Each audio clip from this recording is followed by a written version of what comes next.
영의 소문은 단한치의 망설임도 없이 적진을 가로질렀다. 그의 검이 휘둘러질 때마다 적들은 피를 흩뿌리며 쓰러졌다. 돌파하라. 영의 소문이 외쳤고 그 목소리에는 그의 절대적인 의지가 담겨 있었다. 고구려의 기병들은 그의 명령에 따라 적진의 중심을 향해 더 빠르게 돌진했다. 적들이 두려움에 사로잡히며 휘청거리는 모습이 그의 눈에 들어왔다.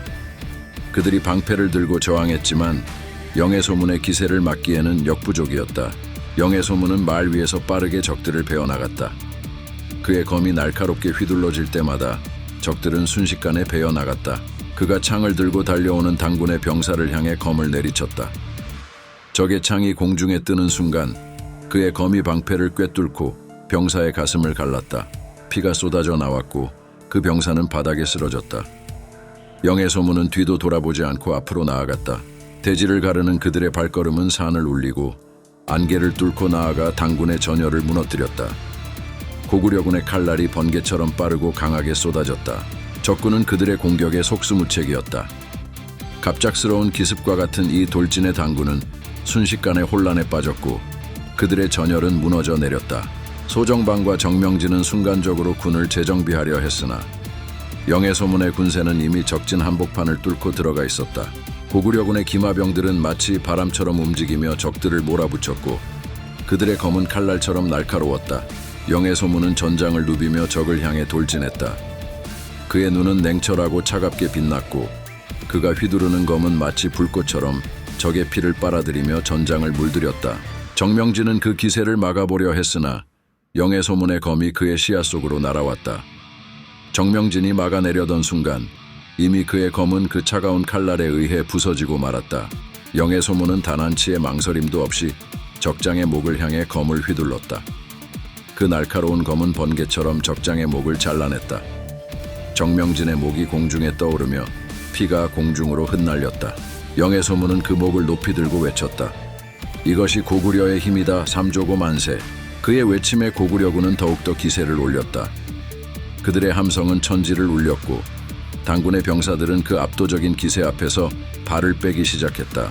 그들의 사기는 순식간에 바닥을 쳤고 전열은 흐트러져 혼란에 빠졌다. 병사들은 도망치기 시작했으며 그 혼란 속에서 그들의 패배는 이미 확정된 것처럼 보였다.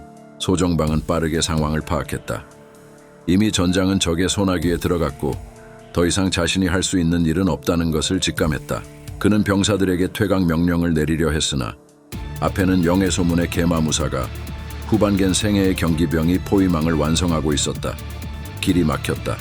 그는 더 이상 돌파구가 없다는 것을 알았다. 피로 얼룩진 전장을 바라보며 소정방은 홀로 전장을 빠져나갈 수밖에 없었다. 고개를 넘는 동안 그의 가슴은 무거워졌고 그의 눈에는 패배의 고통이 가득했다. 뒤를 돌아보며 소정방은 그저 홀로 말 위에 올라 무너져가는 당군을 뒤로하고 처절하게 도망쳤다. 칼날같이 차가운 바람이 그의 옷자락을 휘날리며 그 패배의 날은 그의 영혼 깊이 각인되었다. 까마귀는 전장에서의 고단한 몸을 이끌고 영주성 내 자신의 막사로 돌아왔다. 성 안은 적막했다. 어둠이 내려앉은 성벽은 마치 고요한 거대한 그림자처럼 그를 맞이하고 있었다. 그는 막사 문을 열고 들어서자마자 무겁게 숨을 내쉬며 갑옷을 벗기 시작했다. 갑옷의 차가운 금속이 그의 살에 닿을 때마다 전투의 기억이 그의 몸을 타고 흘렀다. 무거운 갑옷을 한 조각씩 벗어내면서 그의 손길은 조심스러웠지만 몸을 짓누르는 피로와 상처는 숨길 수 없었다. 갑옷이 벗겨질 때마다 드러나는 상처와 멍들은 이번 전투가 얼마나 치열했는지를 여실히 보여주고 있었다. 검붉은 자국들은 전장에서 흘린 그의 피를 그리고 그가 견뎌낸 고통을 말해주고 있었다. 상처는 아물기 시작했지만 여전히 그의 몸 곳곳에 자리 잡고 있었다. 손끝이 상처에 닿을 때마다 그 고통이 다시금 되살아나는 듯했다. 이때 연수영이 조용히 막사 안으로 들어섰다. 그녀의 발걸음은 부드럽고 조심스러웠다. 그녀는 까마귀의 피로에 젖은 얼굴을 보고 걱정스러운 눈빛을 감추지 못했다. 그녀의 눈에는 그를 위로하고자 하는 따뜻함이 담겨 있었지만 동시에 전쟁의 현실 앞에 놓인 무력감이 어렸다. 까마귀는 그녀가 가까이 오는 것을 느끼며 먼저 말을 건넸다. 그동안 별일 없었습니까? 그의 목소리에는 피로가 묻어나 있었지만 그 속에는 여전히 강인함이 자리 잡고 있었다. 그는 결코 약한 모습을 보이지 않으려는 듯했다. 연수영은 그의 말을 듣고 피곤한 얼굴로 답했다. 아, 당군이 이번에도 산둥성에서 우위중랑장 정명진과 최위중랑장 소정방이 바다를 건너 건안성을 공략했대. 오빠가 귀단수에서 직접 격퇴했어. 그녀의 목소리는 담담했지만 그 속에는 오빠에 향한 자부심과 동시에 그를 걱정하는 마음이 섞여 있었다. 까마귀는 그 말을 듣고 눈을 크게 뜨며 놀란 표정을 지었다. 오, 대망리지께서 직접이요. 그의 목소리에는 경외와 놀라움이 담겨 있었다. 대망리지 영해소문이 직접 전투에 나섰다는 소식은 그의 가슴을 두근거리게 했다. 연수영은 살짝 미소를 지으며 말했다. 나이가 들어도 오빠는 오빠야. 대단하긴 해. 그녀의 말에는 오빠에 대한 존경과 함께 깊은 애정이 배어 있었다. 까마귀는 그 말을 듣고 크게 웃었다. 하하하, 연전연승입니다. 그의 웃음소리가 막사 안을 가득 채웠다. 그의 웃음은 잠시나마 두 사람 사이의 긴장을 풀어주었지만 웃음이 사라지자 연수영의 얼굴에는 다시금 걱정이 떠올랐다. 전쟁이 너무 잦아. 요동전선, 바닷길, 남부전선까지 끊임없이 전투가 벌어져. 우리 군도 피로도가 상당해. 그녀의 목소리에는 지친 군사들에 대한 깊은 염려가 담겨 있었다.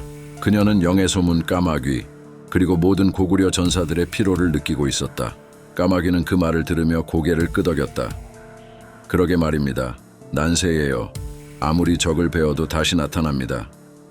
그의 목소리에는 전쟁의 무한 반복에 대한 피로와 절망이 고스란히 배어 있었다. 그가 베어낸 적들은 어느새 또 다른 적으로 되돌아와 그들을 위협하고 있었다. 연수영은 깊은 한숨을 쉬며 말했다.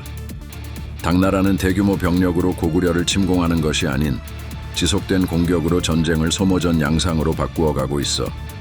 끊임없는 전투는 우리 군사들을 지치게 만들고 있어. 그녀의 말은 현실의 무게를 실감케 했다. 당나라의 전략은 단순히 군사력의 차원을 넘어서 고구려군의 정신과 체력을 갉아먹고 있었다. 까마귀는 무거운 마음으로 창문 밖을 내다보았다. 밤하늘은 구름으로 뒤덮여 있었고 성 안의 고요함은 마치 폭풍 전야의 정막과 같았다. 그의 생각은 깊어졌다. 우리도 소모전을 각오해야 할 때가 온 것 같습니다. 적은 끊임없이 나타나고 우리는 그들을 계속해서 물리쳐야 합니다. 영악한 당나라 놈들. 이렇게 소모전이 계속되면 우리가 견딜 수 있을지 걱정입니다. 그의 말에는 다가올 전투에 대한 불안감이 서려 있었다. 그는 자신의 힘만으로는 이 전쟁의 끝을 볼 수 없다는 사실을 인지하고 있었다. 연수영은 고개를 끄덕이며 동의했다. 맞아. 이제는 전술뿐만 아니라 군사들의 사기를 유지하고 피로를 줄이는 방법을 찾아야 해. 그녀의 목소리에는 무언가를 결단해야 할 때가 왔음을 느끼게 하는 단호함이 있었다. 까마귀는 그녀의 말을 들으며 깊은 생각에 잠겼다. 전쟁은 끝이 보이지 않았다.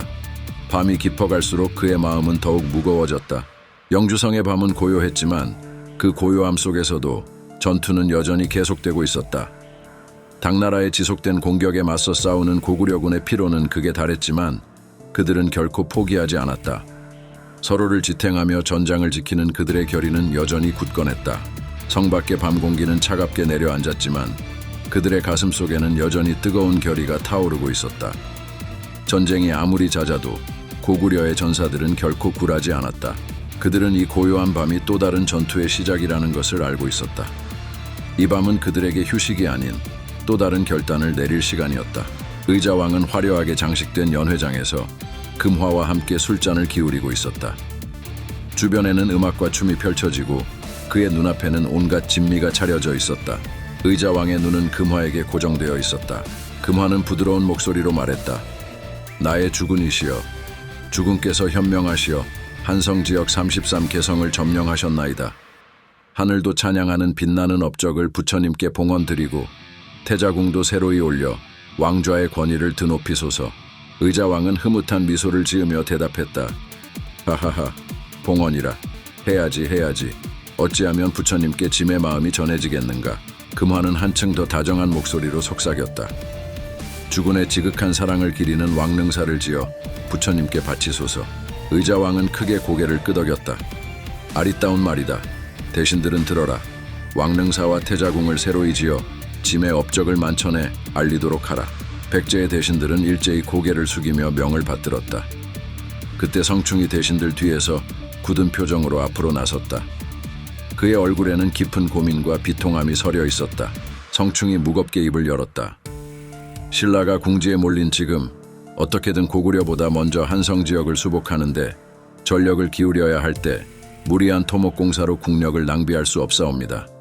다시 한번 생각해 주십시오, 전하. 임자가 날카로운 목소리로 성충을 나무랐다. 무리한 토목공사라니요. 말씀을 가려 하세요. 전하께서 백성을 어여삐 여겨 부처님을 모시는 일입니다. 금화는 의자왕에게 귓속말로 속삭였다. 성충은 대왕의 총애를 잃고 항상 분노의 마음을 품고 있었습니다. 이번 신라 공격도 영의 소문과 작당하여 벌인 작전이고 한성 지역 공략에 열을 올리는 것도 그가 독립하려는 것이 틀림없습니다. 의자왕은 금화의 말에 분노가 치밀어 올랐다. 성충, 그대는 한성 지역을 수복한 것이 그대의 공이라 생각하는가? 그래서 반대하는 것인가? 성충은 고개를 숙이며 대답했다. 아닙니다. 천부당 만부당 한 말씀입니다. 소인이 어찌 그럴 수 있단 말입니까?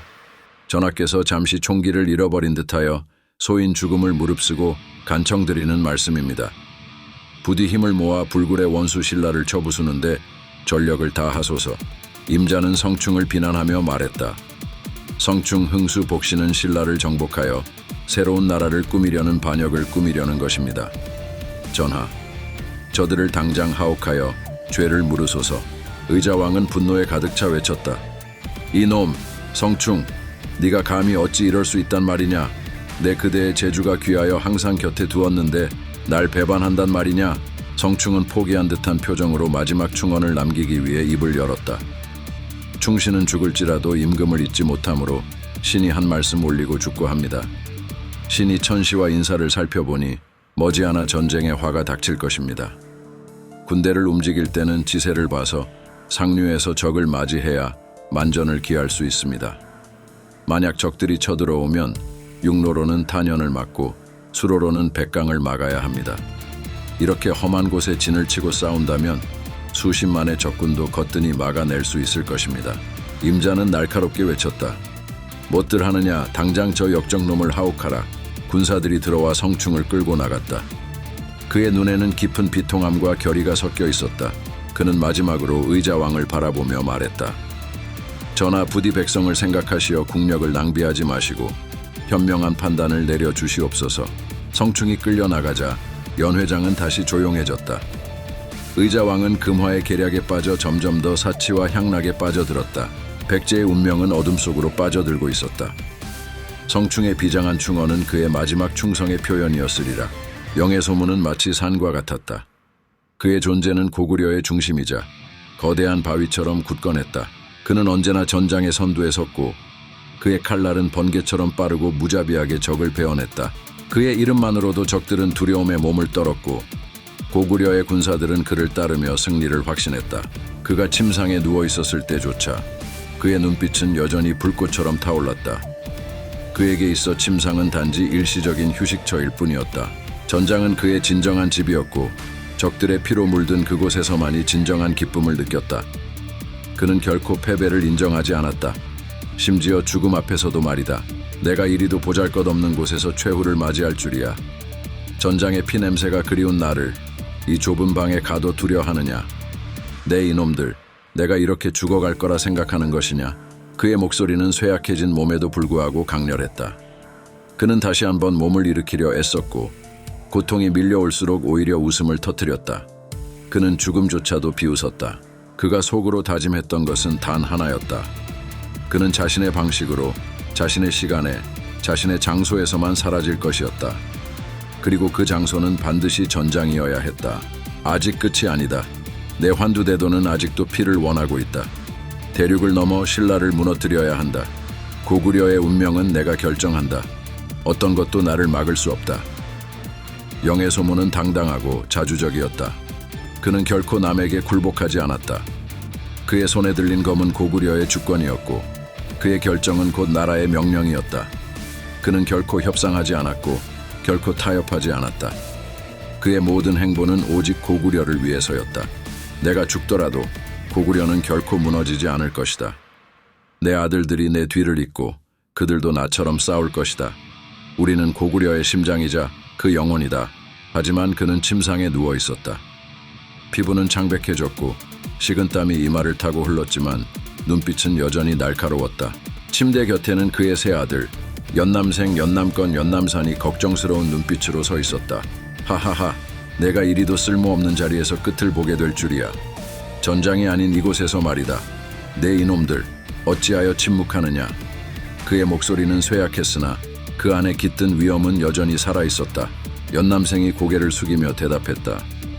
아버지, 저희가 곁에 있습니다. 무리하지 마십시오. 영의 소문은 힘겹게 상체를 일으키려 했다. 그러나 몸이 뜻대로 움직이지 않자 그는 고통스럽게 웃음을 터뜨렸다. 이렇게 갈 수 없다. 아직이다.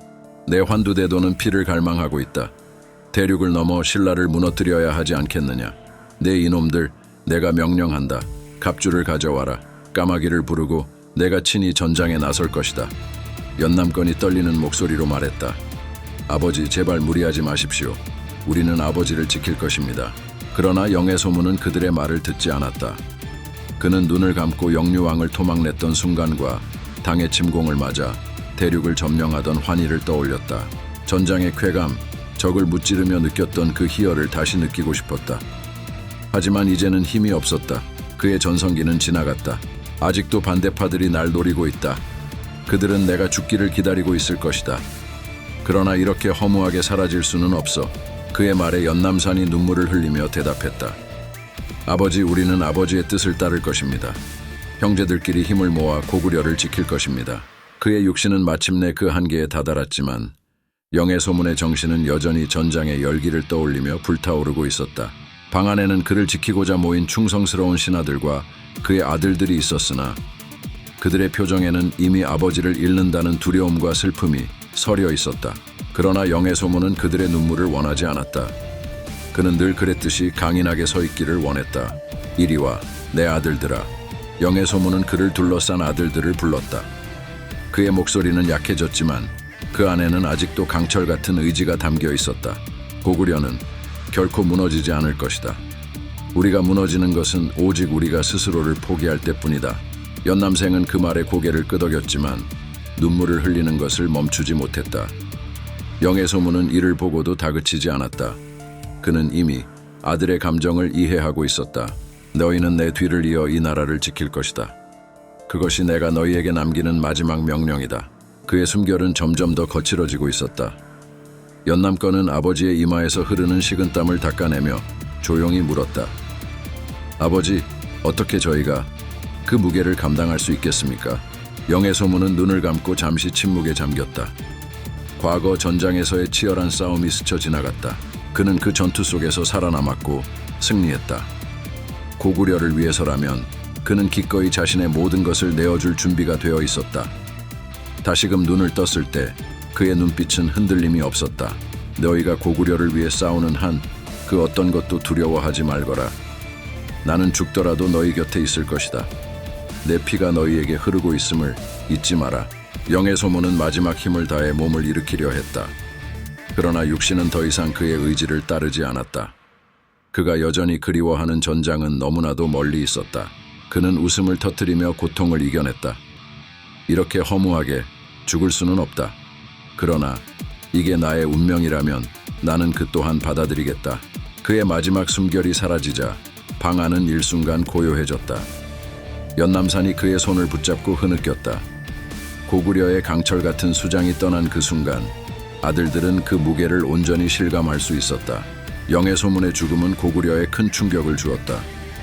그의 강력한 존재는 이제 역사의 한 페이지로 남게 되었으나 그의 의지는 여전히 살아남아 그 아들들 그리고 고구려의 모든 군사들에게 영향을 미쳤다.